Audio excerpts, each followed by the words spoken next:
স্বপ্ন ছিল পরিবারের অভাব ঘোচানোর, ঋণের বোঝা নামিয়ে বাবা মায়ের মুখে হাসি ফোটানোর, কিন্তু প্রবাসের মাটিতে সেই স্বপ্নই যেন থেমে গেল এক ভয়াবহ ড্রোন হামলায়। মুহূর্তেই নিভে গেল দুটি তরুণ প্রাণ, আর অন্ধকারে ডুবে গেল দুটি পরিবার। লেবাননের জেবদিন এলাকায় ইসরায়েলি ড্রোন হামলায় নিহত হয়েছেন দুই বাংলাদেশি রেমিটেন্স যোদ্ধা শফিকুল ইসলাম ও নাহিদুল ইসলাম। তাদের মৃত্যুর খবরে এখন স্বজনদের কান্নায় ভারী হয়ে উঠছে পুরো বাড়ি।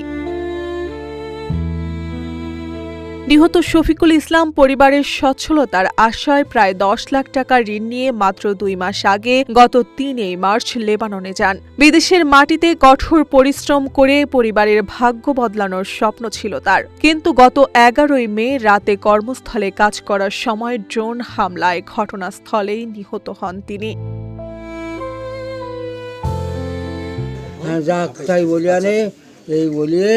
সে চলে গেল। আরে 10 লাখ টাকা ঋণ করিয়ে রেবানে যাচ্ছে, 10 লাখ টাকা ঋণ করিয়ে রেবানে গেল।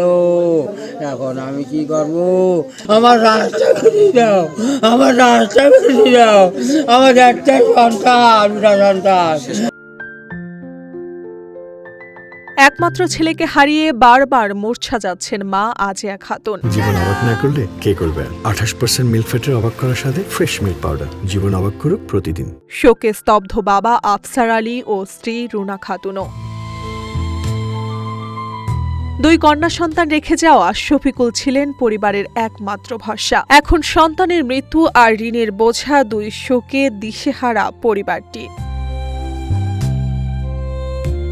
লাশটার জন্য আমরা দ্রুত বাংলাদেশে পাই, সরকারের কাছে একটাই আবেদন, আমাদের আর কোনো আবেদন নেই। লাশটা আমরা দেখতে চাই, আমার নানাদের কোলে যেন মৃতদেহটা আসে, সন্তানটা যেন মৃত মাটি দিতে পারে, সেই আবেদন। এদিকে সাতক্ষীরা উপজেলার নির্বাহী কর্মকর্তা অর্ণব দত্ত জানিয়েছেন, নিহতদের মরদেহ দ্রুত দেশে ফিরিয়ে আনতে প্রবাসী কল্যাণ মন্ত্রণালয়ের কাছে আবেদন করা হয়েছে। প্রশাসনের পক্ষ থেকে পরিবারগুলোর পাশে থাকার আশ্বাসও দেওয়া হয়েছে। আমাদের যে কাদাকাটি যে নাহিদুল ইসলাম লেবাননে মারা গিয়েছে, সেটি দেশে আনার জন্য আমাদের যে কিছু প্রসেস আছে, এটার কনসার্ন মিনিস্ট্রি হচ্ছে প্রবাসী কল্যাণ ও বৈদেশিক কর্মসংস্থান মন্ত্রণালয়। সেই সচিব বরাবর আমরা এখান থেকে লোকাল প্রশাসন, স্থানীয় প্রশাসন সেটি একটা চিঠি করে দিলে সেটি কনসার্ন মিনিস্ট্রি দূতাবাসে যোগাযোগ করে দেশে আনার ব্যবস্থা করে। আমরা স্থানীয়ভাবে তার লোকাল যে গার্জিয়ান আছে, বাবা মা অথবা তার স্থানীয় যে গার্জিয়ান, তার মাধ্যমে আমরা একটা দরখাস্ত করলে আমরা সেটা ফরওয়ার্ডিং দিয়ে যথাযথ কর্তৃপক্ষের মাধ্যমে জেলা প্রশাসক স্যারের মাধ্যমে আমরা এটা কনসার্ন মিনিস্ট্রিতে পাঠাবো। মিনিস্ট্রি যোগাযোগ করে অতি দ্রুত যাতে মরদেহটা দেশে ফিরিয়ে আনতে পারে, আমরা তার জন্য সর্বাত্মক চেষ্টা করব। অপরদিকে একই হামলায় প্রাণ হারান নাহিদুল ইসলাম। তিনিও পরিবারের স্বপ্ন পূরণে পাড়ি জমিয়েছিলেন প্রবাসের পথে। স্বজন ও এলাকাবাসীর দাবি, দ্রুত মরদেহ দেশে ফিরিয়ে এনে নিজ মাটিতে দাফনের ব্যবস্থা করুক এবং ঋণ পরিশোধের সাহায্যের হাত বাড়িয়ে দিক সরকার।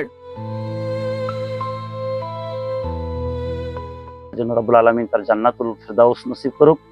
আর আমাদের গ্রামবাসী হিসাবে, আমাদের আত্মীয় স্বজন যারা আমরা আছি, সবার প্রাণের দাবি নাহিদের লাশ দ্রুত আমাদের কাছে ফিরে আসুক এবং সরকার এই ফ্যামিলিটিকে একটু স্টাবলিশ বা ঋণমুক্তভাবে চলার একটু সুযোগ করে দিক।